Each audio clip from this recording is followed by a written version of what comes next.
Hello friend, आपका स्वागत है शॉर्ट एंड स्टडी क्लासेस में। मेरा नाम है पूनम और आज हम डिक्टेशन लिखेंगे। तो चलिए वीडियो स्टार्ट करते हैं। ये है डिक्टेशन नंबर 32 और ये डिक्टेशन उन स्टूडेंट्स के लिए है जो अभी शॉर्ट हैंड सीख रहे हैं। जो स्टूडेंट्स रेगुलर क्लास अटेंड कर रहे हैं, रेगुलर डिक्टेशन लिख रहे हैं, वो ये जानते होंगे कि जैसे जैसे कोर्स कंप्लीट होता जा रहा है वैसे वैसे डिक्टेशन का लेवल बढ़ता जा रहा है। इस डिक्टेशन की आउटलाइन को मैं स्क्रीन पर लगा दूंगी, आप वहां से चेक कर सकते हैं। और इस डिक्टेशन की आउटलाइन को मैंने उस हिसाब से तैयार किया है जितना मैं पढ़ा चुकी हूँ। जो नियमों को मैंने पढ़ाया है वही नियम ऐड करे हैं और जो शब्द चिन्ह मैं पढ़ा चुकी हूँ वही शब्द चिन्ह ऐड किए हैं केवल। वो इसलिए ताकि आप अच्छे से समझ पाए कि कोई आउटलाइन यदि बनी है तो उसमें कौन सा नियम लगा है या कौन सा शब्द चिन्ह है, आपको अच्छे से समझ में आ जाएगा। इसलिए मैंने उसी हिसाब से आउटलाइन को तैयार किया है। अब यहाँ मैं अपने नए स्टूडेंट्स के लिए एक इम्पोर्टेंट बात बता देना चाहती हूँ। जब डिक्टेशन के बीच में कोई ऐसा शब्द आए जिसकी आउटलाइन आपसे ना बने तो आप क्या करेंगे, आप उस शब्द का पहला अक्षर हिंदी में बनाकर छोड़ देंगे, आगे डिक्टेशन लिखना स्टार्ट कर देंगे। ठीक है, इसके क्या बेनिफिट है वो हम आगे बात करेंगे। अभी आप डिक्टेशन लिखिए। स्टार्ट। एक किसान था, वह पढ़ा लिखा नहीं था। वह अक्सर लोगों को अखबार व किताबें पढ़ने के लिए चश्मा लगाते देखा करता था। वह सोचता अगर मेरे पास भी चश्मा होता तो मैं भी इन लोगों की तरह पढ़ सकता। मुझे भी शहर जाकर अपने लिए चश्मा खरीद लाना चाहिए।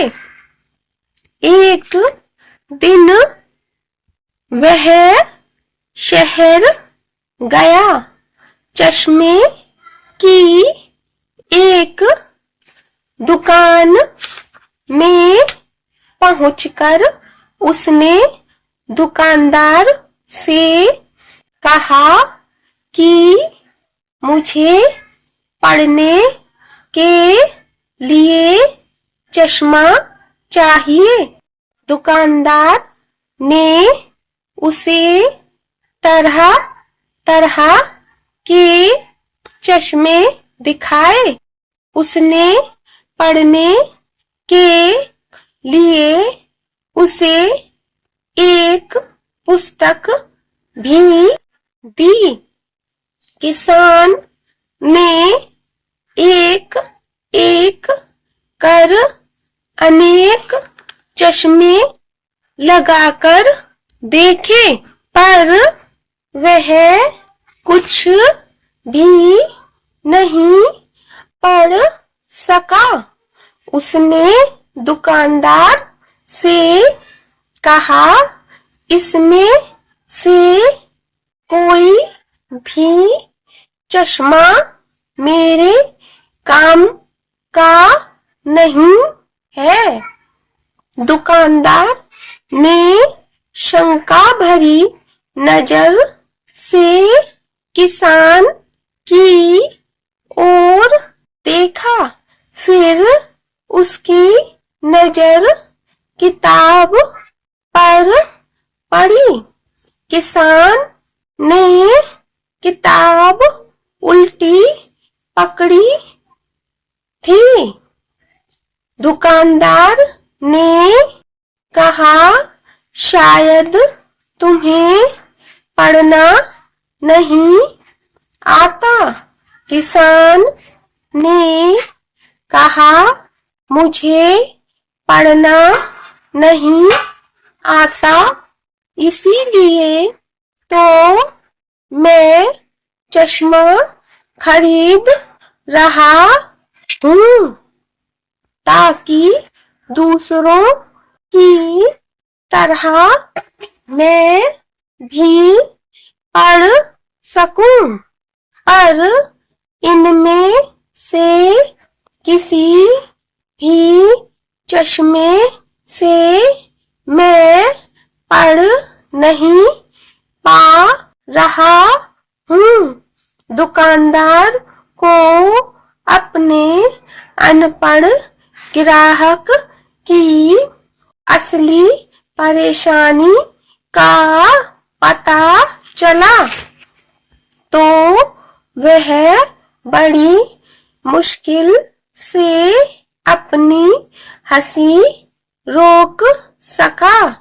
उसने किसान को समझाते हुए कहा, मेरे दोस्त, तुम बहुत भोले और अज्ञानी हो।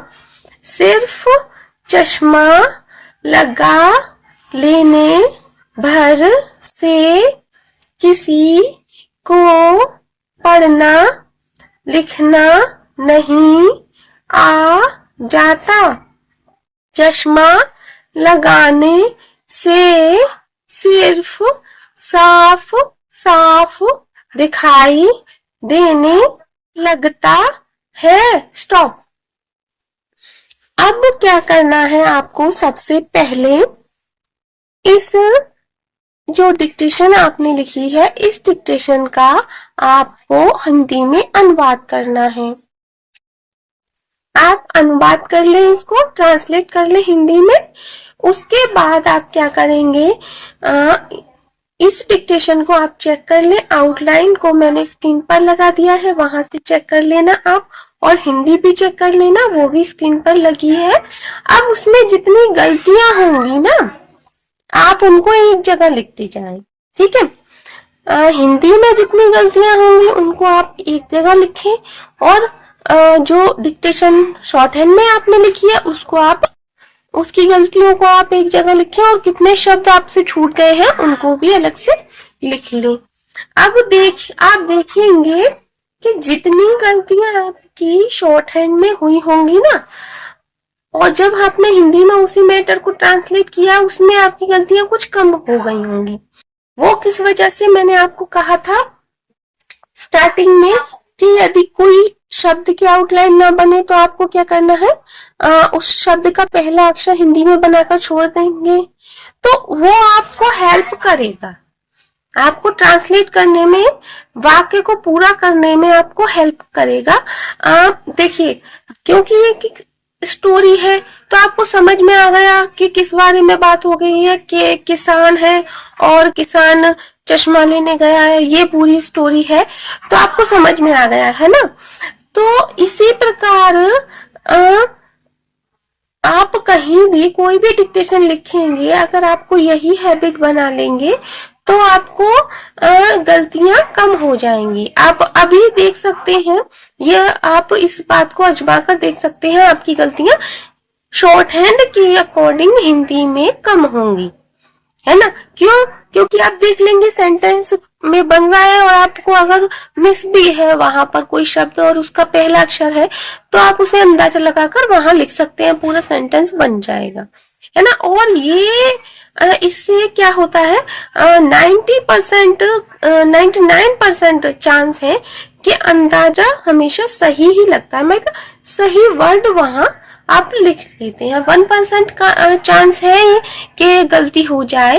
अब इसका बेनिफिट आपको ये रहेगा कि जब आप स्किल टेस्ट देने जाएंगे तो वहां पर क्या होता है आपको पता ही होगा, शॉर्ट हैंड वाली कॉपी चेक नहीं होती, जो आप हिंदी में अनुवाद करके टाइप करेंगे वो चेक मैटर होगा, है ना। तो वहां तो आपकी गलतियां कम हो जाएंगी शॉर्ट हैंड के अकॉर्डिंग, तो इससे आपकी गलतियां कम होंगी ना, और आपका कॉन्फिडेंस भी बढ़ेगा। तो इसलिए आपको ये हैबिट हमेशा बनाकर रखनी है। अब आपको क्या करना है, आपने चेक कर लिया, आपने अपनी गलतियों को देख लिया है, तो आपने कौन कौन सी गलती, मतलब कौन कौन सी आउटलाइन नहीं आपसे बनी है, आपको पहले उनकी प्रैक्टिस करनी है।